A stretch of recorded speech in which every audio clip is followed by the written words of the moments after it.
Une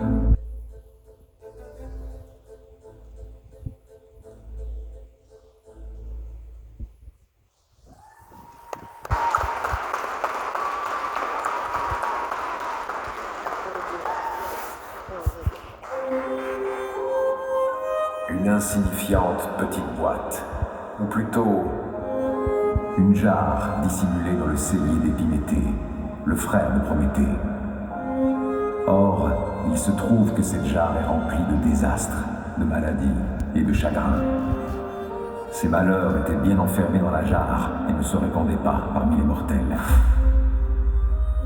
Mais un jour, Pandore, la fille de Zeus et la femme d'Épiméthée, désobéit.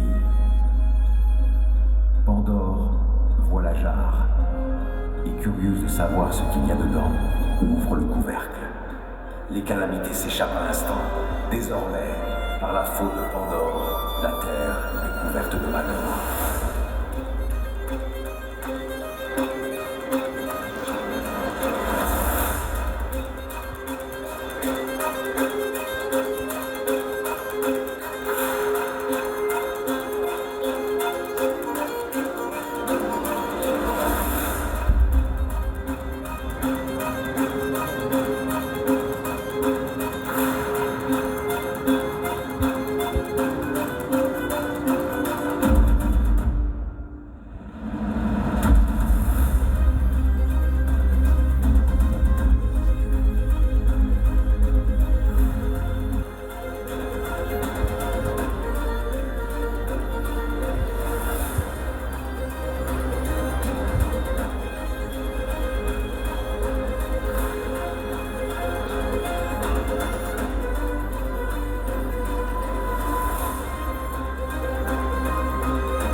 Le dieu voleur de feu, l'insolent Prométhée.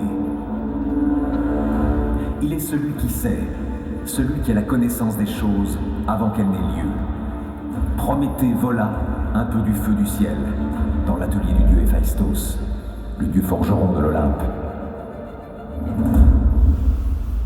Il cacha le feu et l'apporta aux hommes.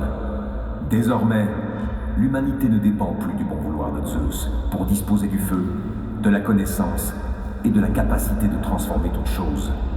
Sans l'intelligence de Prométhée, nous les humains ne serions pas là. Mais il devra le payer, comme son frère Atlas, et souffrira longtemps, attaché pour l'éternité à une montagne avec des nœuds d'acier.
Prométhée voit au-delà du temps.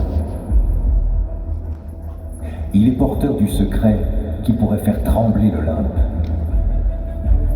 Il sait que Zeus, le roi des cieux, porte en lui une malédiction.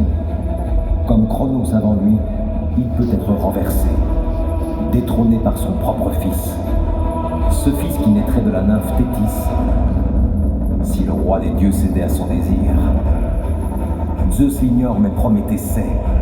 Il détient la faiblesse du maître de l'Olympe, une faille dans son immortalité. Pourtant, un dieu ne peut être défié sans un pouvoir égal au sien. Il manque à Prométhée ce que Zeus possède, l'immortalité.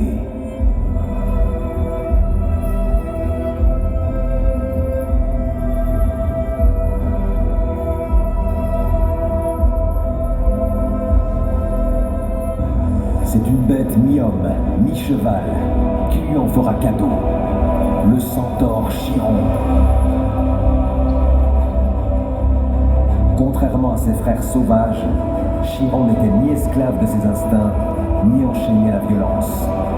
Érudit et bienveillant, il enseignait aux plus grands guerriers les arts de la médecine. Mais même l'immortalité ne protège pas de la douleur.